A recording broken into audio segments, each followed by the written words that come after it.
நானே வழி ஜீவனும் என்று சொன்னவர். ஆதியிலே வார்த்தை இருந்தது. அந்த வார்த்தை தேவனாய் இருந்தது. அவர் தேவனோடு கூட இருந்தார் என்று சொல்லப்பட்டது. அந்த வார்த்தையாகிய தெய்வம் 2000 வருஷங்களுக்கு முன்பதாக மனுஷ சாயலாய் பூமிக்கு கடந்து வந்து பிதாவுடைய திருவுள சித்தத்தை நிறைவேற்ற ஆதி மனிதன் மூலமாய் உண்டான பாவம், மரணம், பாதாளம் எல்லாவற்றையும் அழிக்கும்படியாக 2 கழுவு நடுவிலே கல்வனை போல தொட்டு தன் ஜீவனை கொடுத்து நம்மையெல்லாம் ஜீவனிலே கொண்டு போய் சேர்க்கும்படியாக தன்னையே அழிக்கப்பட்ட ஆட்டுக்குட்டியாக தன்னை கொடுத்த தேவன் அவருடைய பாடு மரணங்களை தியானிக்கும்படியாக இந்த நாளிலே திருச்சபை முழுவதும் மாத்திரமல்ல, உலகமெங்கிலும் இருக்கிற எல்லா சபைகளும் அவருடைய பாடு மரணங்களை தியானிக்கும்படியாக கூடி வந்திருக்கிற காலகட்டத்திலே ஆங்காங்கே பிரசங்கிக்கப்படுகிற பிரசங்கமானது கல்வாரி சிலுவையிலே இயேசுவானவர் மொழிந்த 7 மொழிகளை 7 வார்த்தைகளை மாத்திரமே தியானிக்கிற சபைகளாய் உலகத்திலே சத்தியம் என்ற அந்த போர்வையிலே மறைந்து கொண்டு சத்தியத்தை அறிவிக்கிற சபையாய் இருக்கிற காலகட்டத்திலே மனவாட்டியாய் அழைப்பை பெற்று வந்திருக்கிற நாம் இந்த நாளிலே தருகின்ற வேத வார்த்தைகளை வாசித்து கர்த்தருக்குள் கடந்து போக தேவ ஆவியான நமக்கு இரக்கம் செய்வாராக. எடுத்து வாசிக்கலாம். வெளிப்படுத்தின விசேஷம் 1ஆம் அதிகாரம் 17 மற்றும் 18 வாசிக்கலாம். நான் அவரை கண்டபோது செத்தவனைப் போல அவருடைய பாதத்தில் விழுந்தேன். அப்பொழுது அவர் தம்முடைய வலது கரத்தை என்மேல் வைத்து என்னை நோக்கி, பயப்படாதே, நான் முந்தினவரும் பிந்தினவரும் உயிருள்ளவருமாய் இருக்கிறேன். மரித்தேன், ஆனாலும் இதோ சதா காலங்களிலும் உயிரோடு இருக்கிறேன். ஆமேன். நான் மரணத்திற்கும் பாதாளத்திற்கும் உரிய திறவுகோல்களை உடையவராய் இருக்கிறேன். ஆமேன், ஆமேன். நான் அவரை கண்டபோது செத்தவனைப் போல அவருடைய பாதத்தில் விழுந்தேன்.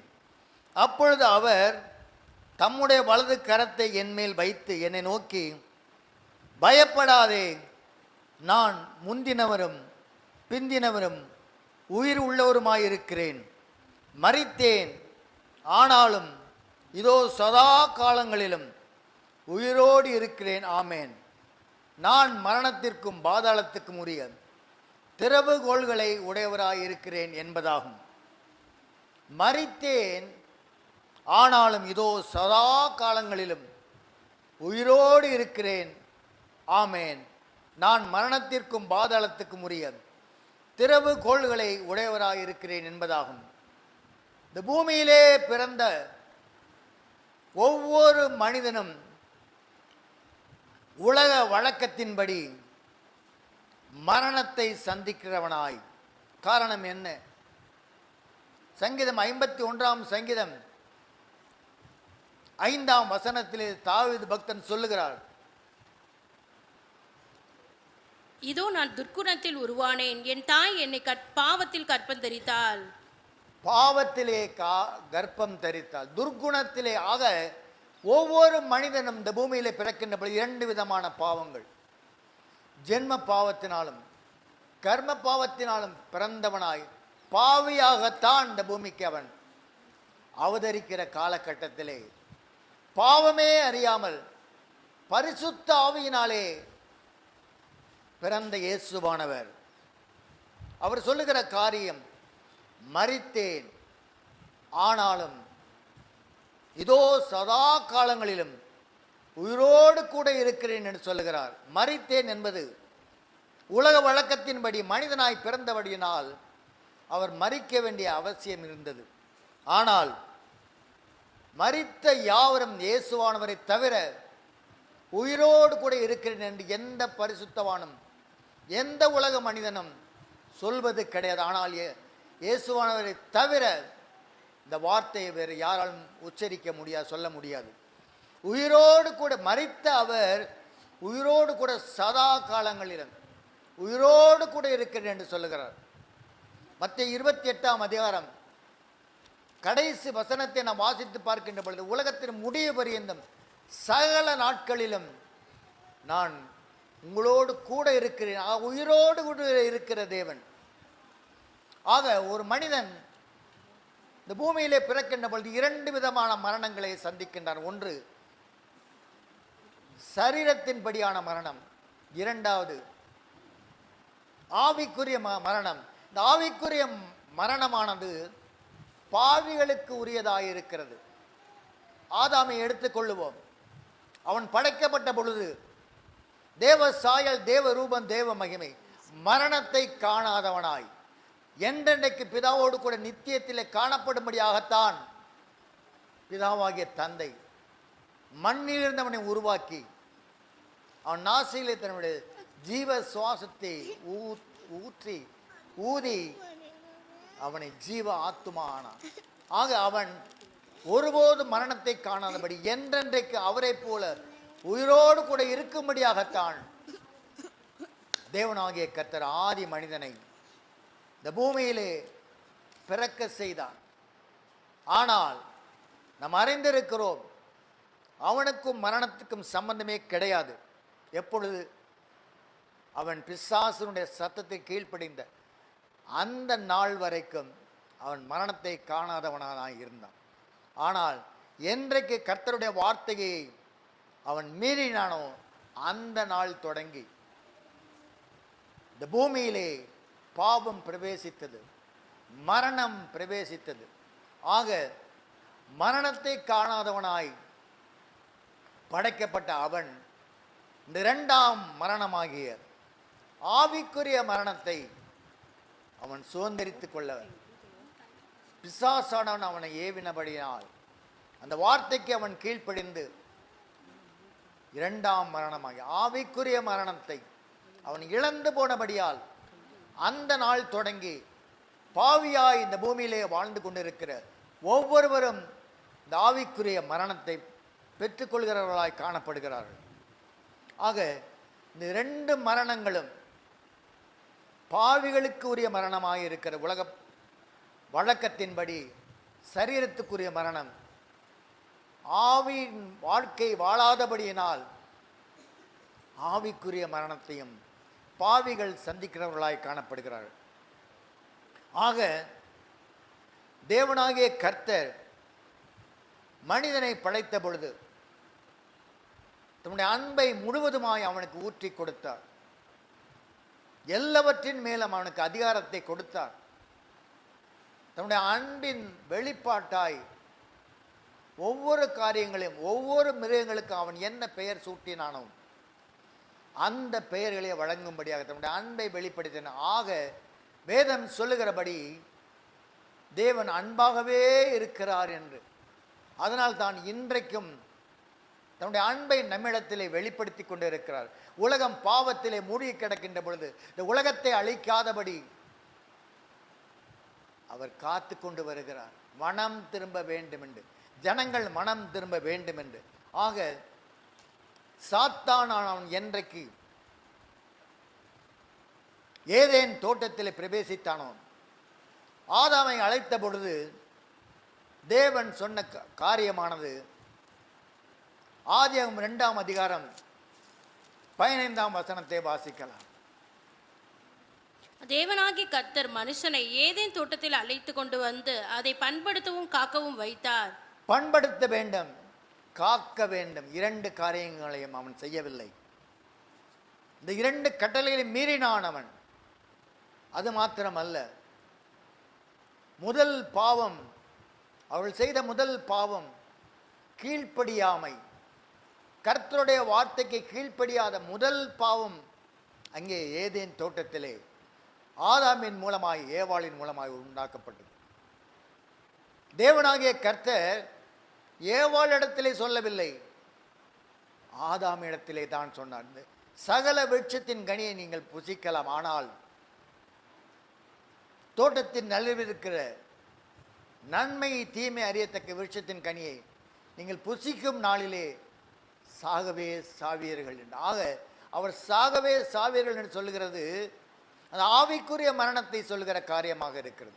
ஆக அந்த மரணம் ஏற்படுகின்ற பொழுது அவன் ஒருபோதும் நித்திய வாசியாய் காணப்பட முடியாது என்பதற்காக நீங்கள் அதை புசிக்கும் நாளிலே சாகவே சாவீர்கள் என்று சொல்கிறார்.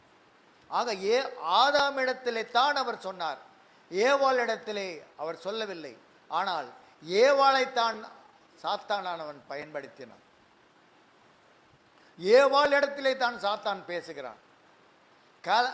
தேவன் சொன்னதற்கு அப்படியே நேர்மாறாய் சகல விருட்சத்தின் கனியை புசிக்க கூடாது என்று தேவன் உங்களுக்கு கட்டளையிட்டது உண்டோ என்று அவளிடத்திலே சொன்னான். ஆக தேவன் சொல்வது, தேவன் செய்வது எல்லாவற்றுக்கும் நேர்மாறாய் எதிரடையாகத்தான் செய்வதுதான் சாத்தானுடைய வழக்கமாய் வாடிக்கையாக இருக்கிறது. ஆக முதலிலே ஏவாளை அவன் வஞ்சிக்கிறான். இந்த கனியை புசிக்கும் நாளிலே உங்களுடைய கண்கள் திறக்கப்படும், நீங்கள் தேவர்களைப் போல இருப்பீர்கள் என்று சொல்லி ஒரு ஆசையை தூண்டுகிறான்.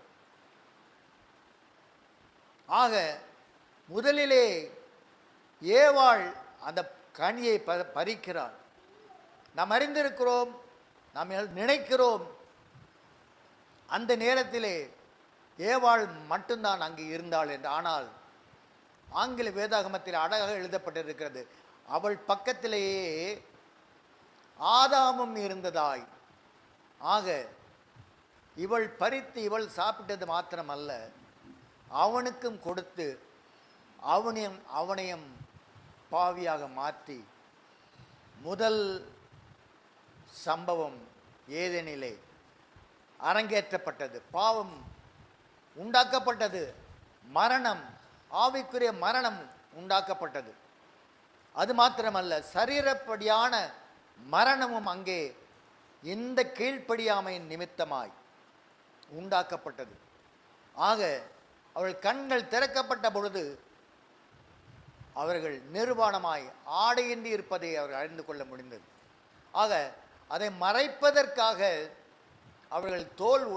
அவர்கள் அத்தி இலைகளை பறித்து தங்களுடைய மானத்தை மறைத்துக் கொள்கிறார்கள்.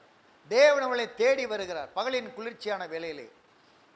ஆதியாகமம் 3:15 தேடி வருகிறார். ஆதாமே, நீ எங்கே இருக்கிறாய் என்று கேட்கிறார். அவருக்கு தெரியாதா எங்கே இருக்கிறாய் என்று?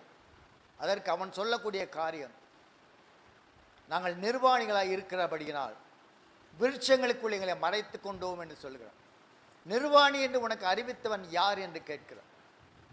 ஆக அந்த நேரத்திலே அவன் தன்னுடைய பாவத்தை ஒருவேளை அறிக்கையிட்டிருந்திருப்பான். ஆனால் தெரியாமல் செய்துவிட்டேன், உன்னுடைய வார்த்தைக்கு கீழ்ப்படியாமல் போனேன் என்று ஒருவேளை சொல்லியிருந்தால் எல்லாமே தலைகீழாய் மாறியிருக்கும். ஆனால் அவன் தேவனையே குற்றப்படுத்துகிறவனாய், நீர் எனக்கு தந்த ஸ்திரீயின் மூலமாய் நான் பாவம் செய்த, அவள் கொடுத்தாள் என்று.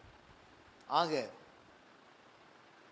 அவளை கேட்டால் அவள் சாத்தானை ஒருவரும் ஒத்துக்கொள்ளவில்லை.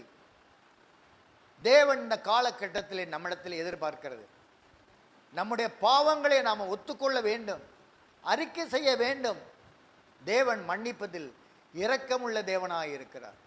அப்படிப்பட்ட தேவன் அந்த இரக்கத்தை எப்படி வெளிப்படுத்துகிறார்? அவரே தோல் உடைகளை உடுத்துகிறார். தோல் உடை என்பதை நம் ஆங்கில வேதாகமத்தில் பார்க்கின்ற போது ஒரு மிருகத்தை அடைத்து அல்லது ஒரு ஆட்டுக்குட்டியை அடித்து அதனுடைய தோலை அவர்களுக்கு உடுத்தி கொள்ள தேவன் கொடுக்கிறார். ஆக மண்ணிலிருந்து உண்டாக்கினார், தன்னுடைய ஜீவ சுவாசத்தை அவனுக்கு கொடுத்தார். பகலின் குளிர்ச்சியான வேளையில் அவரே தேடி வருகிறார். அப்படிப்பட்ட அன்புள்ள தெய்வத்தினுடைய வார்த்தைக்கு கீழ்ப்படியாமல் சாத்தானுடைய சத்தத்திற்கு அவள் செவி சாய்த்து கர்த்தருடைய வார்த்தை மீறினபடியினால் அந்த நாள் தொடங்கி அந்த ஏதேன் தோட்டத்திலே பாவம் உண்டாக்கப்பட்டது, மரணம் உண்டாக்கப்பட்டது. தலைமுறை தலைமுறையாய் உலகத்தில் பிறந்த அத்தனை பேருமே இந்த மரணத்தை சந்திக்கிற ஜனங்களாய் உலக வழக்கத்தின்படி ஏற்படுத்தப்படுகிறார்கள். ஆக அவர்கள் நிர்வாணமாய் இருந்தபடியினால் தேவனே ஒரு மிருகத்தை அல்லது ஒரு ஆட்டை அடித்து தோல் உடைகளை உடுத்தி, எதற்காக? அந்த மானத்தை மறைக்க, அந்த நிர்வாணத்தை மறைக்க. இது எதை குறிக்கிற காரியமாக இருக்கிறது?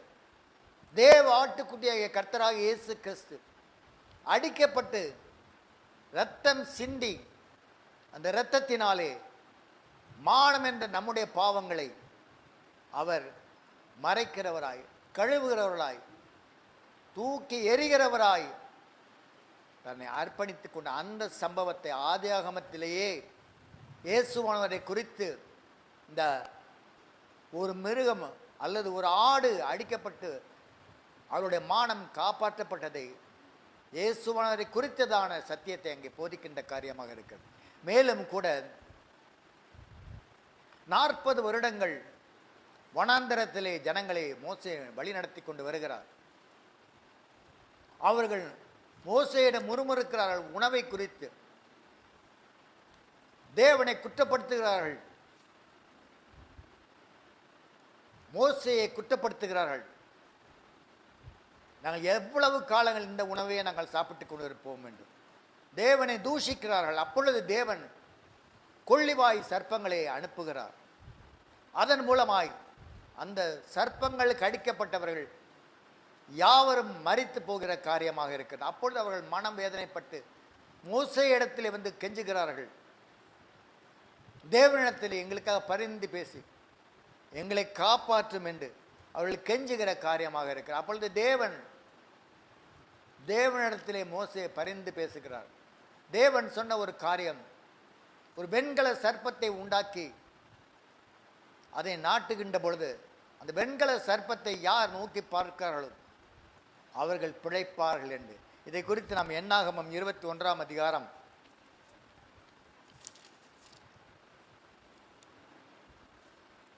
9ஆம் வசனத்தை வாசிக்கலாம். அப்படியே மோசே ஒரு வெண்கல சர்ப்பத்தை உண்டாக்கி அதை ஒரு கம்பத்தின் மேல் தூக்கி வைத்தான். சர்ப்பம் ஒருவனை கடித்த போது அவன் அந்த வெண்கல சர்ப்பத்தை நோக்கி பார்த்து பிழைப்பான். ஆக அந்த வெண்கல சர்ப்பம் எதை குறிக்கிற காரியமாக இருக்கிறது? அவர்கள் அவரை நோக்கி பார்த்தார்கள், பிரகாசம் அடைந்தார்கள், அவர்கள் முகங்கள் வெட்கப்பட்டு போவதில்லை என்று வேதம் சொல்லுகிறது அல்லவா? ஆக வெண்கல சர்ப்பமாக உயர்த்தப்பட்ட இயேசுவானவர் அவரை நோக்கி பார்க்கிற ஒவ்வொருவரும் பிழைப்பார்கள், அவருடைய பாவங்கள் மன்னிக்கப்படும். ஆக பழைய ஏற்பாட்டிலேயே ஆதியாகமம் முதற்கொண்டு இயேசுவானவரை குறித்து மறைபொருளாய் வேத சத்தியங்களின் மூலமாய் தேவன் இயேசுவானவரை மகிமைப்படுத்துகிற காரியமாக இருக்கிறது. ஆக பாவிகளாய் இருந்தவர்கள் 2ஆம் மரணத்தை சந்திக்க கூடாது என்பது தேவனுடைய சித்தமாய் இருக்கிறது. யாவருக்கும் அல்ல, ஒரு கூட்ட ஜனங்களுக்கு மாத்திரம் மரணத்தை சந்திக்க கூடாது. அன்று ஆதி மனிதன் எந்த சாயலிலே படைக்கப்பட்டானோ மரணத்தை காணாதவனாய் அவன் படைக்கப்பட்டான். அதை போல ஒரு சந்ததியை உருவாக்க வேண்டும். அவர்கள் இவர் அவர்களோடும் கூட ஒன்றித்து வாழும்படியாக தேவன் வாஞ்சிக்கிற தேவனாய், அதற்காகத்தான் இந்நாள் வரைக்கும் இயேசுவானவர் இந்த பூமிக்கு அனுப்பி கொடுக்கிறார். அவர் பரமேறி சென்ற பிற்பாடு பரிசுத்த ஆவியானவரை அனுப்பி கொடுத்து அவர் மூலமாய் சரீரமாக சபையை ஏற்படுத்தி சத்தியத்தின் மூலமாய் சத்தியம் உங்களை பரிசுத்தமாக்கும் என்று சொல்லி அந்த சத்தியத்தின் மூலமாய் நானே வழியும் சத்தியமும் ஜீவனுமாய் இருக்கிறேன் என்று சொன்னவர் அந்த சத்தியத்தின் மூலமாய் ஜீவனிலே ஒரு கூட்ட ஜனங்கள் மாத்திரம், எல்லோரும் அல்ல. யோவான் ஸ்நானகன் சொல்லுகிறார், இதோ உலகத்தின் பாவங்களை சுமந்து தீர்த்த தேவ ஆட்டுக்குட்டி என்று சொல்லுகிறார். இயேசுவானவர் 3ஆம் அதிகாரம் மத்தேயு 3ஆம் அதிகாரத்திலே ஞானஸ்தானம் பெற வருகின்ற பொழுது யோவான் ஸ்நானகன் சொன்ன காரியம். ஆக உலகத்தின் பாவங்களை சுமந்தித்து தீர்த்த தேவ ஆட்டுக்குட்டி என்று பாவிகளை ரட்சிக்கும்படியாகவே தேவன் இந்த பூமிக்கு கடந்து வந்தார் என்று எழுதப்பட்டிருக்கிறது. எல்லோருக்காகவும் அல்ல, ஒரு கூட்ட ஜனங்களுக்கு மாத்திரம்தான். அந்த ஒரு கூட்ட ஜனங்கள் யார்? 22ஆம் சங்கீதம் 30ஆம் வசனத்தை வாசிக்கலாம். ஒரு சந்ததி அவரை சேவிக்கும், தலைமுறை தலைமுறையாக அது ஆண்டவருடைய சந்ததி எனப்படும். ஒரு சந்ததி தான் அவரை சேவிக்க. அந்த ஒரு சந்ததிக்காகத்தான் கர்த்தர் இயேசுவானவர் மரித்தார். இத்தனை பாடுகள் அந்த ஒரு கூட்டம், என் உத்தமிய ஒருத்தி என்று சொல்லுகிறார் அல்லவா. ஆக ஒரு சந்ததி அவரை சேவிக்கும்.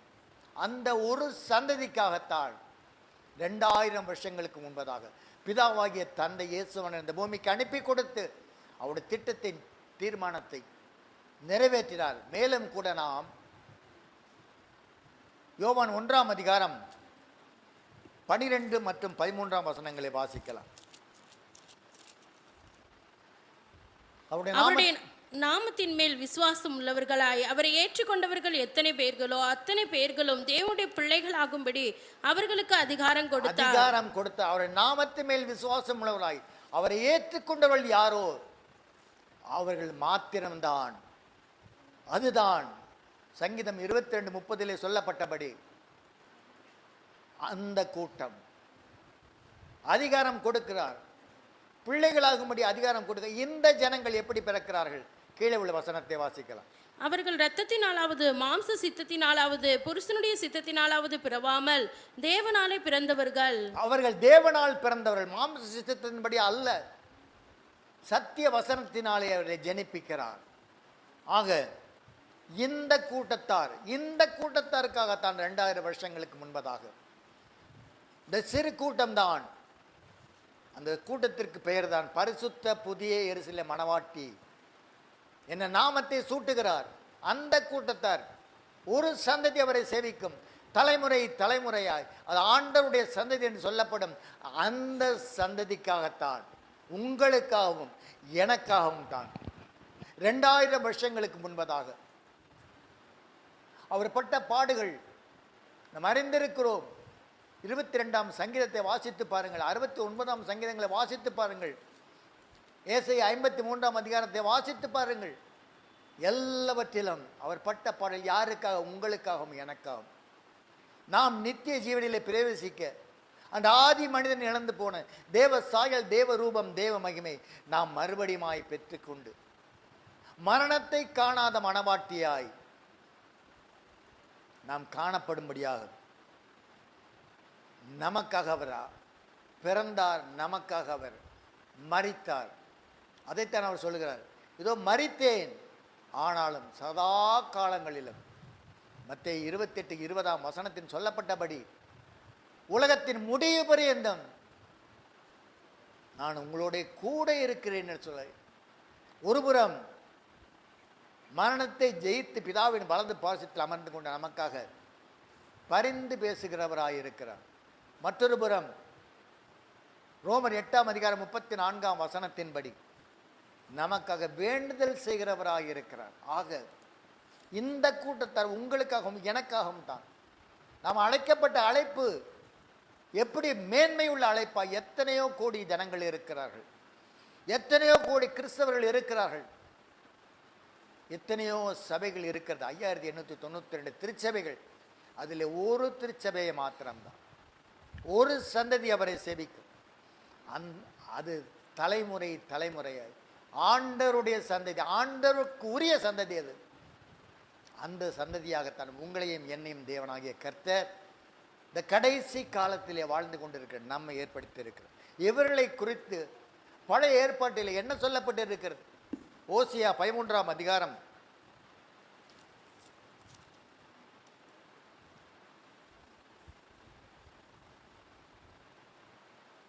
14ஆம் வசனத்தை வாசிக்கலாம். அவர்களை நான் பாதாளத்தின் வல்லமைக்கு நீங்களாக்கி மீட்பேன். அவர்களை மரணத்துக்கு நீங்களாக்கி விடுவிப்பேன். மரணமே உன் வாதைகள் எங்கே? பாதாளமே உன் சங்காரம் எங்கே? மனமாறுதல் என் கண்களுக்கு மறைவானதா இருக்கும். அவர்களை, யாரை? பாவிகளை, பாவிகளாய் வாழ்ந்த நம்மை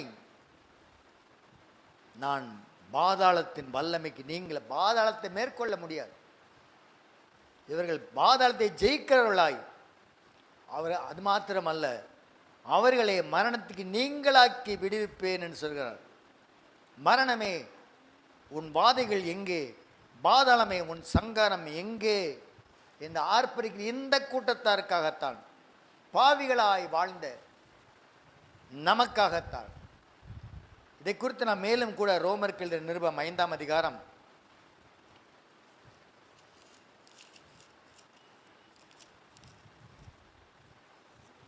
12, 14, 17 வாசிக்கலாம். இப்படியாக ஒரே மனுஷனாலே பாவத்தினாலே மரணமும் உலகத்திலே பிரவேசித்தது போலவும் எல்லா மனுஷரும் பாவம் செய்தபடியால் மரணம் எல்லாருக்கும் வந்தது போலவும் இதுவும் ஆயிற்று. ஆக ஒரு மனிதனுடைய கீழ்ப்படியான் நிமித்தமாய் மரணம், பாவம் இந்த பூமியிலே பிரவேசித்தது. எல்லா மனுஷரும் பாவம் செய்தபடியால் மரணம் எல்லோருக்கும் வந்தது போல இதுவும் ஆயிற்று. 14 வாசிக்கலாம். அப்படி இருந்தும் மரணமானது ஆதாம் முதல் மோசே வரைக்கும் ஆதாமின் மீறுதலுக்கு ஒப்பாய் பாவம் செய்யாதவர்களையும் ஆண்டு கொண்டது.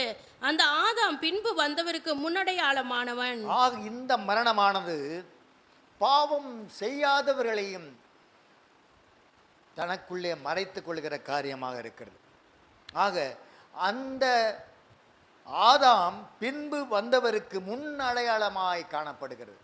ஆக இயேசுவானவரும் ஆதியிலே அவர் தேவனோடு கூட இருந்தார். யோவான் 1ஆம் அதிகாரம் 1ஆம் வசனம் முதல் கொண்டு நாம் வாசிக்கின்ற ஆதியிலே வார்த்தை இருந்தது, அந்த வார்த்தை தேவனிடத்தில் இருந்தது, அது தேவனாய் இருந்தது என்று சொல்லப்பட்டிருக்கிறது. ஆக தேவனோடு கூட இருந்தார். நீதிமொழிகள் 8ஆம் அதிகாரத்தை நாம் வாசித்து பார்க்கின்ற பொழுது, உலகம் படைக்கப்பட்ட பொழுது பிதாவோடு கூட அவர் இருந்தார் என்று தெளிவாக இயேசுவானவரை குறித்து எழுதப்பட்டிருக்கிறது. மனுமக்களோடு நான் சந்தோஷமாக இருந்தேன் என்று, பிதாவின் மடியிலே செல்ல பிள்ளையாய் இருந்தேன் என்றெல்லாம் எழுதப்பட்டிருக்கிறது. ஆக அவரையும் மரணம் ஆட்கொண்டது. 17ஆம் வசனத்தை வாசிக்கலாம். அல்லாமலும் ஒருவனுடைய மீறுதலினாலே அந்த ஒருவன் மூலமாய் மரணம் ஆண்டு கொண்டிருக்க கிருபையின் பரிபூர்ணத்தையும் நீதியாகிய ஈவின் பரிபூர்ணத்தையும் பெறுகிறவர்கள் இயேசு கிறிஸ்து என்னும் ஒருவராலே ஜீவனை அடைந்து ஆளுவார்கள் என்பது அதிக நிச்சயமாமே. அவர் மூலமாகத்தான் நித்திய ஜீவனிலே, அந்த ஒருவனுடைய மீறுதலினாலே, அந்த ஒருவன் மூலமாய் மரணம் ஆண்டு கொண்டிருக்கிற கிருபையின் பரிபூரணத்தை நீதியாகிய ஈவின் பரிபூரணத்தை பெறுகிறவர்கள் இயேசு கிறிஸ்து என்னும் ஒருவராலே ஜீவனை அடைந்து ஆளுவார்கள் என்பது அதிக நிச்சயமாமே. ஆக நம்மை ஜீவனிலே பிரவேசிக்கும்படியாகத்தான் நம் மரணத்தை காணாத மனவாட்டியாய் காணப்பட வேண்டிய ஓசியாவை கொண்டு அந்த காலத்தில் எழுதி வைத்திருக்கிறார். மரணமே உன் கூரெங்கே, பாதாளமே உன் ஜெயம் எங்கே என்று ஆர்ப்பரிக்கிற இந்த கூட்டத்தாரை கொடுத்து அப்பொழுதே எழுதி வைத்திருக்கிறது. இந்த கூட்டத்தாருக்காகத்தான் எபிரேயர் 2ஆம் அதிகாரம் 14 மற்றும் 15 வாசிக்கலாம்.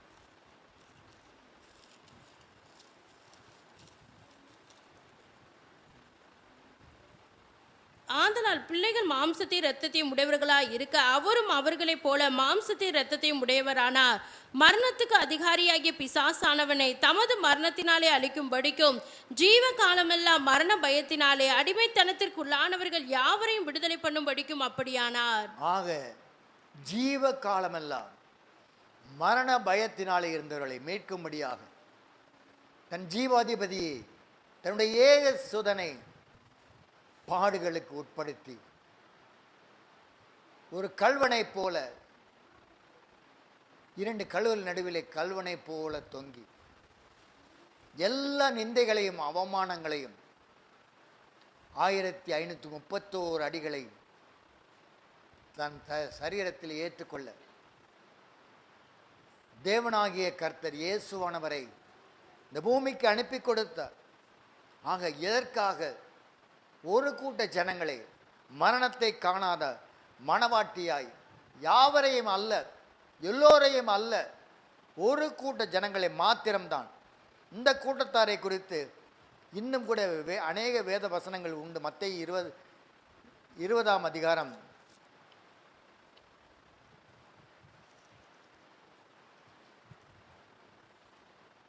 28ஆம் வசனத்தை வாசிக்கலாம். அப்படியே மனுஷகுமாரனும் ஊழியம் கொள்ளும்படி வராமல் ஊழியம் செய்யவும் அநேகரை மீட்கும் பொருளாக தம்முடைய ஜீவனை கொடுக்கவும் வந்தார் என்றார். அநேகரை மீட்கும் பொருளாக, எல்லோரையும் என்று எழுதப்படவில்லை. ஆவியானவர் எல்லோரையும் என்று எழுதப்படவில்லை. அநேகரை மீட்கும் பொருளாகவும் தன் ஜீவனை கொடுக்கவும் வந்தார். ஆக வந்தது அநேகராகிய நம்மை மீட்கும்படியாகத்தான், நமக்காக ஜீவனை கொடுக்கவும் தான் இந்த பூமிக்கு அவர் அனுப்பப்பட்டு வந்தார். மேலும் கூட ஆதாரமாக ஏசாயா 53ஆம் அதிகாரம்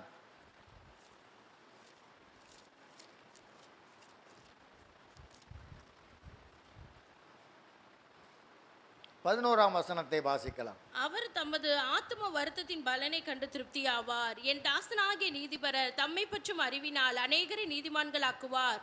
அவருடைய அக்கிரமங்களை தாமே சுமந்து கொள்வார். இங்கே பார்க்கின்ற பொழுது ஏசாயாவை கொண்டு ஏசாயா எழுதப்பட்ட காலமானது இயேசுவானவர் பிறப்பதற்கு ஏறக்குறைய 750 வருடங்களுக்கு முன்பதாக பரிசுத்த ஆவியானவர் ஏசாயாவை கொண்டு எழுதி வைத்திருக்கிறார். யாரை குறித்து? நம்மை குறித்து. இந்த கடைசி காலத்திலே வாழ்ந்து கொண்டு இருக்கிற ஏறக்குறைய 3000 வருஷங்களுக்கு முன்பதாக பரிசுத்த ஆவியானவர் ஏசாயாவை கொண்டு நம்மை குறித்து எழுதி வைத்திருக்கிறார். அநேகரை தம்மை என் தாசனாகிய நீதிபரர் தம்மை பற்றும் அறிவினால் அநேகரை நீதிமான்கள் ஆக்குவார் என்று எழுதப்பட்டிருக்கு. அநேகரை, எல்லோரையும் எழுதவில்லை. இந்த வேதவசனத்திலும் இந்த கூட்டத்தாரை குறித்து வெளிப்படுத்தின விசேஷம் 7ஆம் அதிகாரம் 9ஆம் வசனத்திலும் கூட வாசிக்கலாம். இவைகளுக்கு பின்பு நான் பார்த்தபோது இதோ சகல ஜாதிகளிலும் கோத்திரங்களிலும் ஜனங்களிலும் பாசைக்காரிலும் இருந்து வந்ததும் ஒருவனும் எண்ணக்கூடாததுமான திரளான கூட்டமாகிய ஜனங்கள் வெள்ளை அங்கிகளை தரித்து தங்கள் கைகளில் குருத்தோலைகளை பிடித்து சிங்காசனத்திற்கு முன்பாகவும் ஆட்டுக்குட்டியானவருக்கு முன்பாகவும் நிற்க கண்டேன். பாருங்கள், இங்கே அநேகர் என்று மத்தேயு 20:28 ஏசாயா 53:11 சொன்னவர் இங்கே இந்த கூட்டத்தார், இந்த அநேகர் ஒருவரும் எண்ணி முடியாத 4 விதமான காரியங்களிலிருந்து வெளிப்படுகிற சகல ஜாதிகள், கோத்திரம், பாஷைக்காரர் என்றெல்லாம் இதிலிருந்து ஒருவரும் எண்ணி முடியாத கூட்டத்தாரை. ஆக இன்றைக்கு நாம் ஊருக்கு ஒருவனும் கோத்திரத்துக்கு இருவருமாய் அழைத்த தேவன் நாட்கள் செல்ல செல்ல மந்தையை பெருக்கிறது போல உன்னிலே மனுஷர்களை பெருக்க செய்வேன் என்று சொன்னவர். அப்படியே அவர்களுக்கு கொடுக்கப்பட்டது வெறும் 1,44,000 ஜனங்கள் மாத்திரம்தான். ஆனால் அவருடைய அழைப்பு எப்படிப்பட்டதாக இருந்தது? வானத்து நட்சத்திரங்களைப் போல, கடலின் மணலைப் போல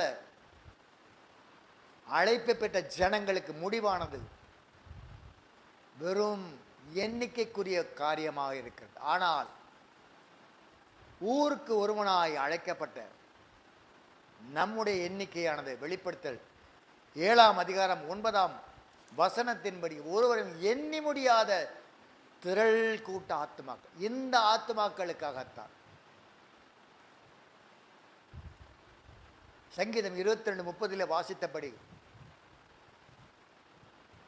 அவர் நாமத்தின் மேல் விசுவாசம் உள்ளவர்கள் அவரை ஏற்றுக்கொள்ள எத்தனை பேரோ அத்தனை பேருக்கும் அதிகாரத்தை பெற்ற இந்த கூட்டத்தார் தான் ஒருவரும் எண்ணி முடியாத கூட்டமாய், மணவாட்டியாய், இந்த கடைசி காலத்திலே பாக்கியம் பெற்ற ஜனங்களாய் தேவன் அழைத்திருக்கிறார். இவர்களை குறித்து எபேசியர் 5ஆம் அதிகாரம் 27ஆம் வசனத்தை நாம் பார்க்கின்ற பொழுது கரைதிரை ஒன்று வாசிங்கம்மா. கரைதிரை முதலானவைகள் ஒன்றுமில்லாமல் பரிசுத்தமும் பிழையற்றதுமான மகிமையுள்ள சபையாக அதை தமக்கு முன் நிறுத்திக் கொள்வதற்கும் தம்மை தாமே அதற்காக ஒப்பு கொடுத்தார். சபைக்காக ஒப்பு கொடுத்தார். மணவாட்டி சபைக்காக கரை திரை ஒன்றுமில்லாமல் பரிசுத்தமும் பிழையற்ற திருச்சபையாய் தமக்கு முன் நிறுத்தி கொள்வதற்காக தம்மை தாமே அவர் ஒப்பு கொடுத்தார் என்று எழுதப்பட்டிருக்கு. ஆக அவர் மரித்ததின் நோக்கம் என்ன?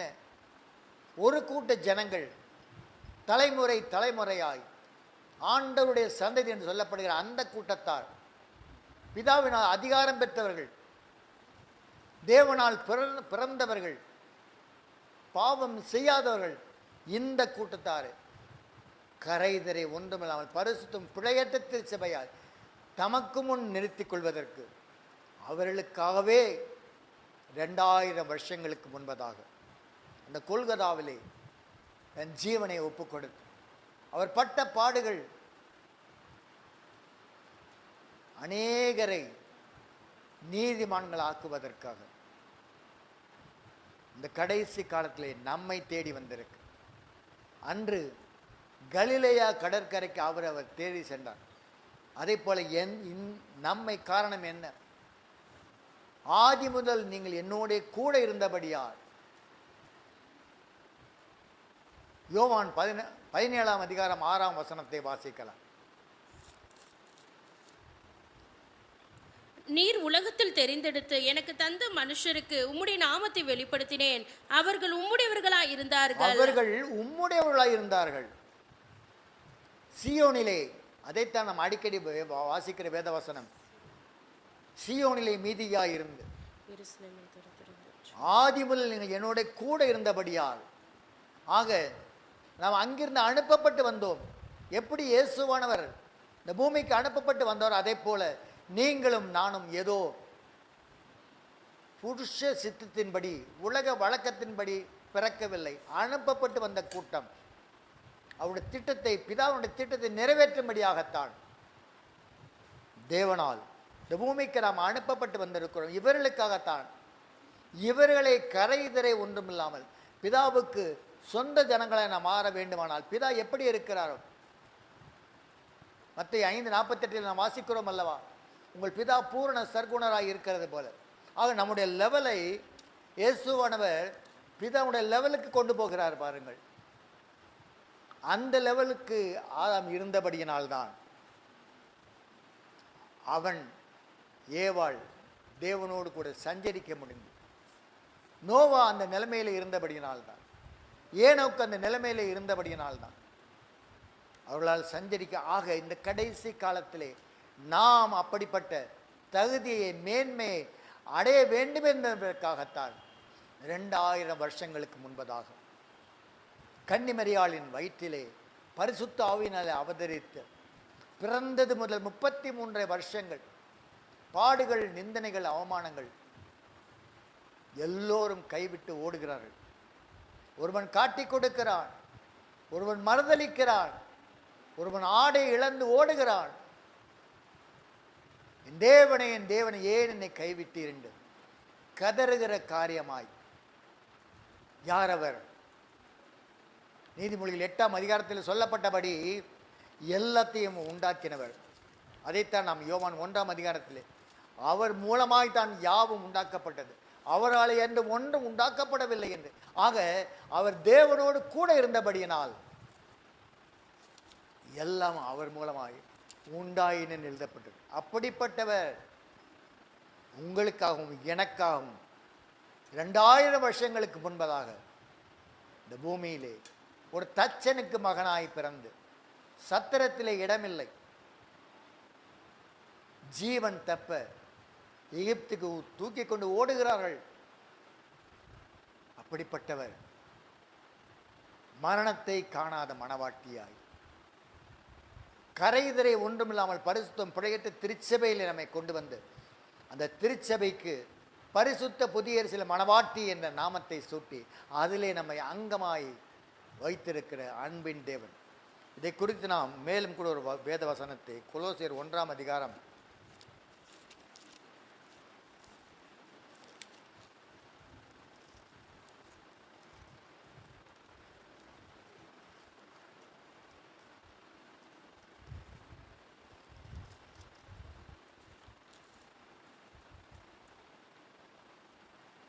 21ஆம் வசனத்தை வாசிக்கலாம்.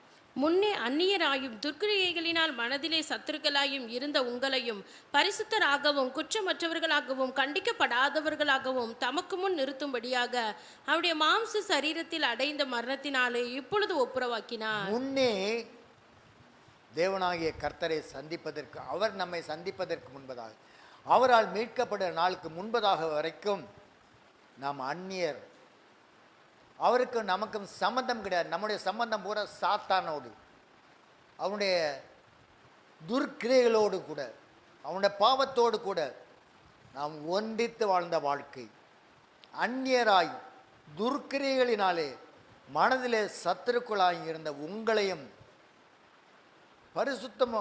பரிசுத்தராகவும் குற்றமற்றவர்களாகவும் கண்டிக்கப்படாதவர்களும், அதாவது தண்டனை பெறாதவர்களும் தமக்கு முன் நிறுத்தும்படியாக அவருடைய மாம்ச சரீரத்தில் அடைந்த மரணத்தினாலே இப்பொழுது ஒரு ஒப்புரவாக்கினார், உடன்படிக்கை ஏற்படுத்தி கொடுக்கிறார். அவருடைய ரத்தம், இயேசு கிறிஸ்துவின் ரத்தம் சகல பாவங்களை நீக்கி நம்மை சுத்திகரிக்கும் என்று 1 யோவான் 1:7 எழுதப்பட்டபடி அவருடைய ரத்தம் தான் நமக்கு உடன்படிக்கையின் ரத்தமாய், அன்றைக்கு நிலை கால்களிலே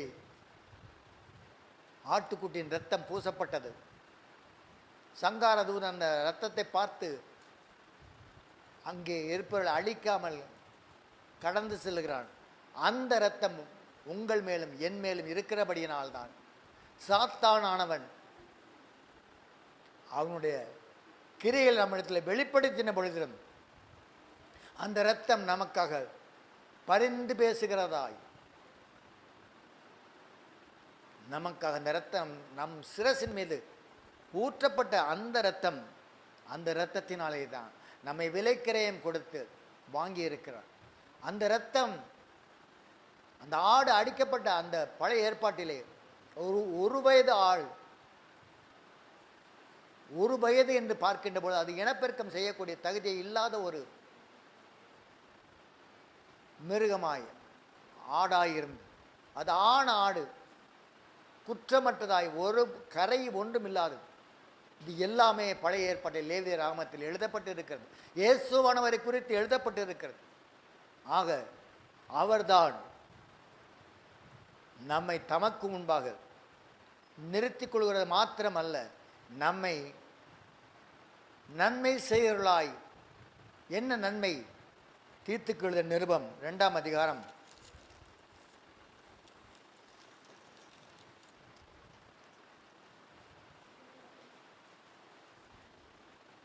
14ஆம் வசனத்தை வாசிக்கலாம். அவர் நம்மை சகல அக்கிரமங்களில் நின்று மீட்டுக்கொண்டு தமக்குரிய சொந்த ஜனங்களாகவும் நற்கிரியைகளை செய்ய பக்தி வைராக்கியம் உள்ளவர்களாகவும் நம்மை சுத்திகரிக்கும்படி நமக்காக தம்மை தாமே ஒப்பு கொடுத்தார். அவர் நம்மை சகல அக்கிரமங்களில் நின்று மீட்டுக்கொண்டு தமக்குரிய சொந்த ஜனங்கள் நற்கிரியைகளை செய்ய பக்தி வைராக்கியம் உள்ளவர்களாகவும் நம்மை சுத்திகரிக்கும்படி நமக்காக தம்மை தாமே ஒப்பு கொடுத்தார். நற்கிரியைகள் என்ன? நற்கிரியைகள் 2 நற்கிரியைகள். 1, மரணத்தின் அதிபதியானவனை வீழ்த்த வேண்டும். 2ஆம் வானத்திலிருந்து வெளிப்படுத்தல் 12ஆம் அதிகாரம் 7 முதல் 9 வரை உள்ள வேத வசனங்களின்படி அந்த நற்கிரியைகள், அவனோடு கூட யுத்தம் செய்து அவனை பூமியிலே விழத்தள்ளக்கூடிய அந்த நற்கிரியை செய்ய முடியாது. 2ஆவதாக ராஜ்யத்தினுடைய இந்த சுவிசேஷத்தை அறிவிக்கக்கூடிய நற்கிரியை நம்மிடத்திலே தான் ஒப்படைக்கப்பட்டிருக்கு. இந்த கடைசி காலம் சிறு கூட்டம் எந்த ஜனங்களை அவர் தேடி வந்தாரோ, எந்த ஜனங்களுக்கு தன் ஜீவனை கொடுத்தாரோ, அதற்கு பிரதிபலன் நாம் செய்ய வேண்டிய நற்கிரியை, அந்த கடைசி கால நற்செய்தி அறிவிக்கக்கூடிய அந்த காரியத்தை செய்யும்படியாகத்தான் நமக்காக தீத்து 2:14 எழுதப்பட்டபடி தன் ஜீவனை அவர் ஒப்பு கொடுத்த காரியமாக இருக்கு. அநேகரை தேவன் அழைக்கிறார். தெரிந்து கொள்ளப்பட்டவர்கள், அழைக்கப்பட்டவர்கள் அநேகர், தெரிந்து கொள்ளப்பட்டவர்கள் சிலர் என்று எழுதப்பட்டிருக்கிறது அல்லவா? மத்திய 25ஆம் அதிகாரத்திலே 10 கண்ணீர்களும் பரலோக ராஜ்யத்துக்குரிய கன்னிகளாகத்தான் அழைக்கப்பட்டார்கள். ஆனால் 5 பேர் மாத்திரம்தான் புத்தியுள்ளவர்களாய் தேவனால் ஏற்றுக்கொள்ளப்படுகிறார்கள். ஒருவர் எடுத்துக்கொள்ளப்படுவார், ஒருவர் கைவிடப்படுவார். ஆக இந்த எடுத்துக்கொள்ளப்படக்கூடிய கூட்டமானது சிறு கூட்டமாய் 10 பேரும் கன்னியர்கள் தான், பரலோக ராஜ்யத்துக்குரியவர்கள் தான். ஆனாலும் அந்த மேன்மை அவர்கள் இழந்து போனார்கள். ஆக இந்த 5 பேராகத்தான் உங்களையும் என்னையும் மீதியானியரை அழிக்கும்படியாக பல ஆயிரம் ஜனங்கள் யுத்தத்துக்கு வருகின்ற பொழுது தேவனாகிய கர்த்தர் கிதியோனை கொண்டு வெறும் 300 பேரை கொண்டு இந்த வெட்டுக்கிளிகளைப் போல இருந்த ஜனங்களை அழிக்கும்படியாக தேவன் தெரிந்து கொண்டார். ஆக இந்த கடைசி காலத்திலே மரணத்தின் அதிபதியாகிய அவனை தன்னுடைய மரணத்தினாலே அவர் ஜெயித்தார். அவர் ஜெயித்து பிதாவின் வலது பார்சத்தில் அமர்ந்து கொண்டு சத்துருக்களை பாதபடியாக்கி போடும் வரைக்கும் நீ என் வலது பார்சத்தில் அமரும் என்று இயேசுவானவரை தன்னுடைய சிங்காசனத்துக்கு பக்கத்திலே அமர செய்திருக்கிறார் பிதாவாகிய தந்தை. ஆக நம்மை எதிர்பார்த்து கொண்டிருக்கிறார். அவனை அழிக்கும்படியான காரியத்தை நிறைய நற்கிரைகளை செய்யும்படியாகத்தான் தேவன் எதிர்பார்த்து கொண்டிருக்கிறார். மரணத்தின் அதிபதியாகிய அவனை அழித்து மரணத்தை காணாத மனவாட்டியாய் நாம் உயிரோடு கூட எடுத்துக்கொள்ளப்படக்கூடிய அந்த ஸ்லாக்கியத்தை பெற்றுக்கொள்ளும்படியாகத்தான் இந்த கடைசி காலத்திலே தேவன் நம்மை அழைத்திருக்கிறார். மேலும் கூட 1 கொரிந்தியர் 15ஆம் அதிகாரம்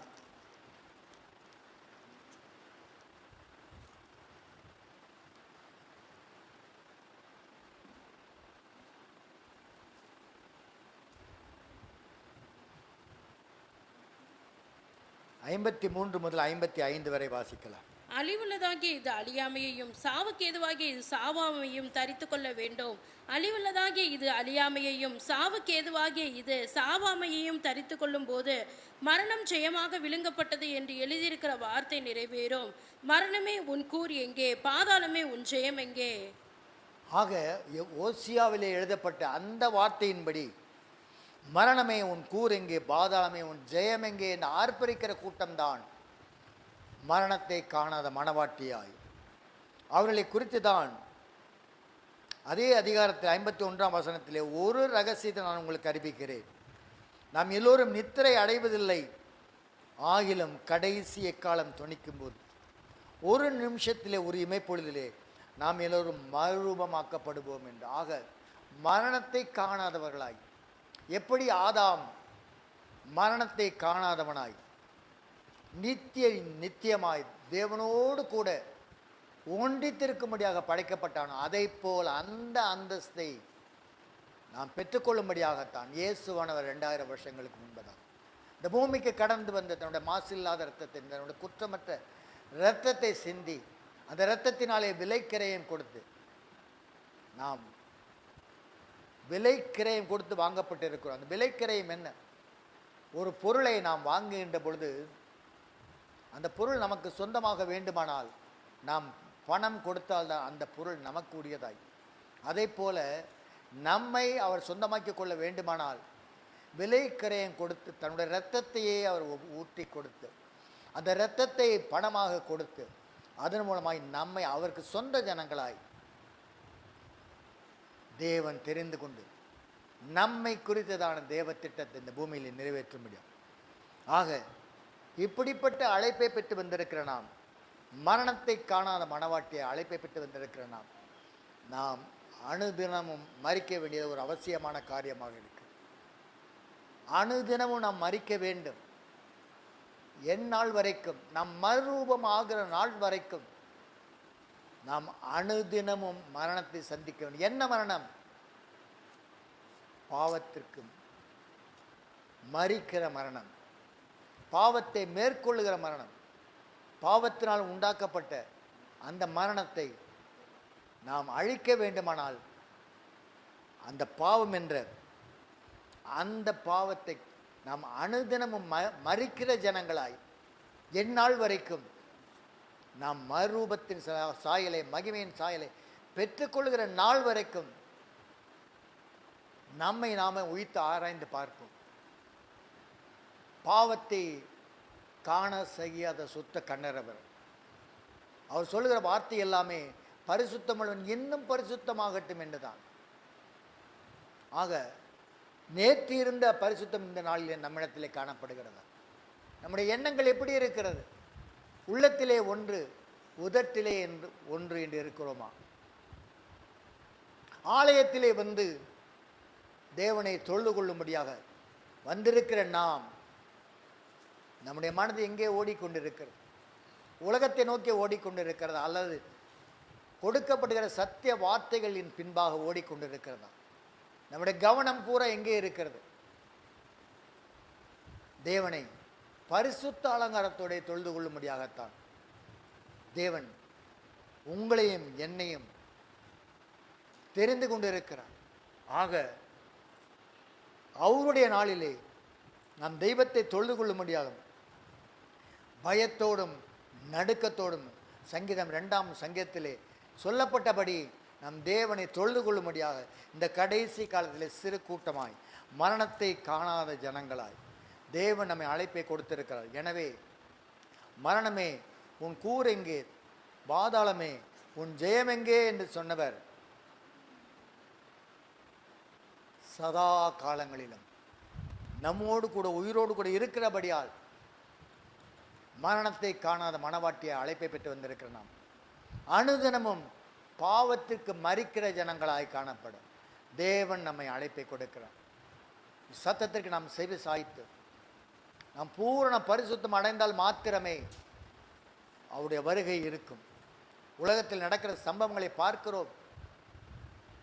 இயேசுவான் அந்த பூமிக்கு வந்த பொழுது எப்படி இருந்தார்? 53ஆம் சங்கீதத்தில் எழுதப்பட்டு இருக்கிறது. ஏசாயா 53ஆம் அதிகாரத்தில் எழுதப்பட்டு இருக்கிறது. 2ஆம் வசனத்தை வாசிக்கலாம். இளங்கிளையை போலவும் வறண்ட நிலத்திலிருந்து துளிர்க்கிற வேரை போலவும் அவனுக்கு முன்பாக எழும்புகிறார். அவருக்கு அழகும் இல்லை, சௌந்தரியமும் இல்லை. அவரை பார்க்கும்போது நாம் அவரை விரும்பத்தக்க ரூபம் அவருக்கு இல்லாதிருந்தது. அவனுக்கு முன்பாக அவருக்கு அழகும் இல்லை, சௌந்தரியமும் இல்லை. அவரை பார்க்கும்போது நாம் அவரை விரும்பத்தக்க ரூபம் அவருக்கு இல்லாதிருந்தது என்று எழுதப்பட்டிருக்கிறது. ஆனால் இப்படிப்பட்ட தேவன் தன்னுடைய சுய ரூபம் எப்படி இருக்கிறது? அதே வெளிப்படுத்தல் 1ஆம் அதிகாரம் 14 முதல் வாசிக்கலாம்.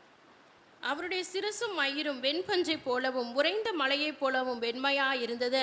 அவருடைய கண்கள் அக்கினி ஜுவாலையை போலிருந்தது. அவருடைய பாதங்கள் உலைக்களத்தில் காய்ந்த பிரகாசமான வெண்கலம் போலிருந்தது. அவருடைய சத்தம் பெருவெள்ளத்து இறைச்சலை போலிருந்தது. பாருங்கள், அவர் எப்படி தன்னை, இதுதான் அவருடைய ஒரிஜினல் ரூபம். சிரசும் மயிரும் வெண்பஞ்சை போல உறைந்த மலையை போல வெண்மையாக இருந்தது. அவருடைய கண்கள் அக்கினி ஜுவாலையை போல் இருந்தது. அவருடைய பாதங்கள் உலைக்களத்திலே காய்ந்த பிரகாசமான வெண்கலம் போல் இருந்தது. அவருடைய சத்தம் பெருவெள்ளத்து இறைச்சலை போல இருந்தது.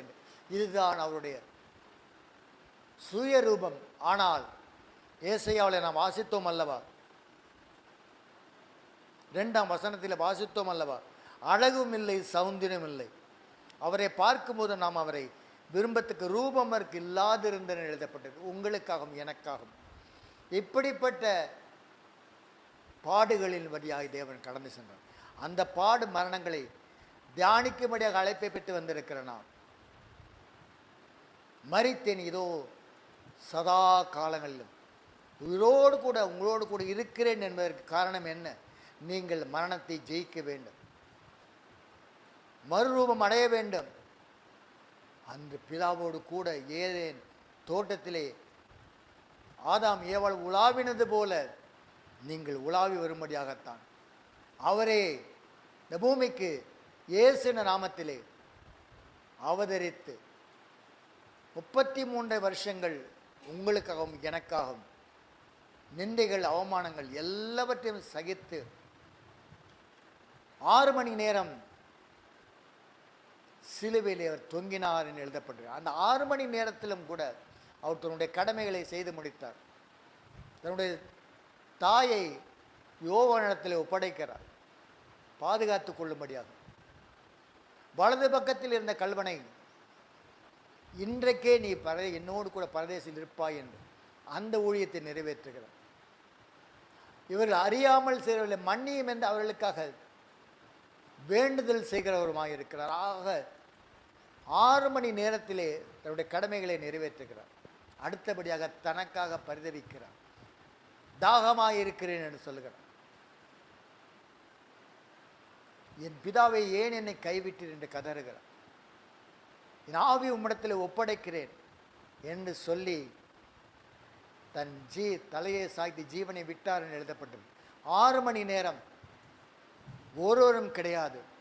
தன்னம் தனியாய் பிதாவும் தன்னுடைய முகத்தை மறைத்துக் கொள்ளுகிறார். என் பிதாவை ஏன் என்னை கைவிட்டீர் என்று கதறுகிறார். அவர் எப்படி ஜெபித்தார் என்று நாம் எபிரேயரில் ஒரு வசனம் இருக்கிறது. எபிரேயர் எழுதின நிருபம்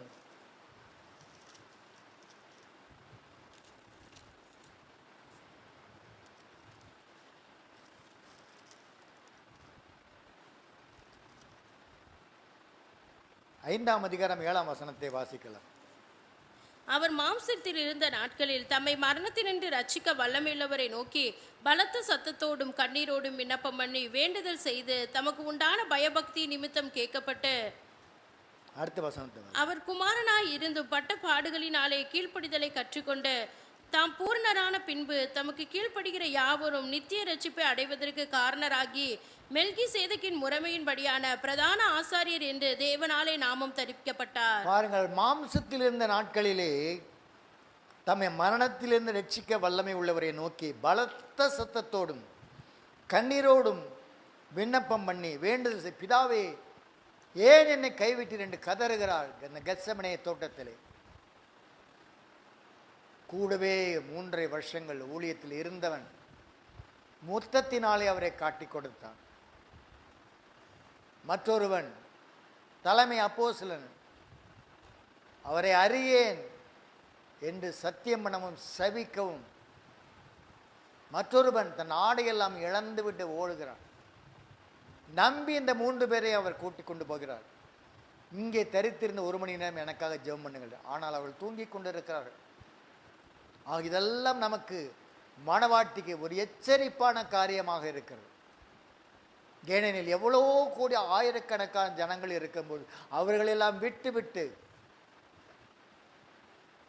ஒரு சந்ததி அவரை செபிக்கும். தலைமுறை தலைமுறையாய் அது ஆண்டவருடைய சந்ததி என்று சொல்லப்படும் என்ற அந்த சந்ததியாய் அவர் நாமத்தின் மேல் விசுவாசம் உள்ளவர்களாய் அவரை ஏற்றுக்கொண்ட அத்தனை பேர்களும் அவருக்கு புத்திரராகும்படியான அதிகாரத்தை பெற்று வந்திருக்கிற நாம் நம்முடைய அழைப்பின் மேன்மை உணர்ந்து கொள்வோம். மணவாட்டி சபை ஏதோ மற்ற சபைகளைப் போல அல்ல. ஆடல் பாடல் இசைக்கருவிகள் அல்ல. பரிசுத்தம், பூரண பரிசுத்தம். அவர் பூரண சர்க்குணராய் இருப்பது போல அந்த பூரணத்தை பெற்றுக்கொள்ளும்படியாகத்தான். உலகத்தில் உங்களுக்கு உபத்திரம் உண்டுதான். ஏனெனில் இந்த உலகம் அவனுக்கு கையளிக்கப்பட்டு இருக்கிற அவனுடைய உலகத்திலே நாம் வாழ்ந்து கொண்டிருக்கிறோம் அந்நியராய். எனவே இந்த உலகத்தின் பாடுகளை பார்க்க வேண்டாம். அவர் தேவகுமாரனாய் இருந்தாலும் பட்ட பாடுகளினாலே கீழ்ப்படிதலை கற்றுக்கொண்டார் எழுதப்பட்டிருக்கிறது. அந்த கீழ்ப்படிதல் இல்லாதபடியினால்தான், கர்த்தருடைய வார்த்தைக்கு கீழ்ப்படியாமல் போனபடியினால்தான் அந்த ஆதாமின் நிமித்தமாய் இன்றளவும் இந்த பூமி, இந்த மனுக்குலம் சஞ்சலப்பட்டு தவித்து கொண்டிருக்கிறது. பிரசவ வேதனைப்பட்டு கொண்டிருக்கிற காலகட்டம். இந்த காலகட்டத்திலே உங்களையும் என்னையும் இந்த நற்செய்தியை அறிவிக்கும்படியாக, 4 சுவிசேஷங்களை அறிவிக்கும்படியாக, பிதாவுடைய திட்டத்தை நிறைவேற்றும்படியாக, நற்காரியங்களை தீத்து 2:14 எழுதப்பட்டபடி அந்த நற்காரியங்களை செய்யும்படியாக தேவன் இந்த கடைசி காலத்திலே நம்மை அழைத்து நமக்காக தன் ஜீவனை கொடுத்து இப்பொழுதுமாய் நம்மை சேர்த்துக்கொள்ள அவர் ஆவலோடு எதிர்பார்த்து கொண்டிருக்கிறார். இந்த நற்கிரையில நாம் செய்து முடிக்கிற பொழுதுதான் அவர் வெளிப்படுகிற காரியமாக இருக்கு. அந்த நற்கிரைக்காக நம்மை நாமே ஆயத்தமாகும். தேவன் தாமே தமது வார்த்தைகளை ஆசீர்வதிப்பார். ஹல்லேலூயா, ஹல்லேலூயா. ஏற்றுக்கொண்ட சத்தியத்தின்படி ஒரு ஜெபித்து தேவ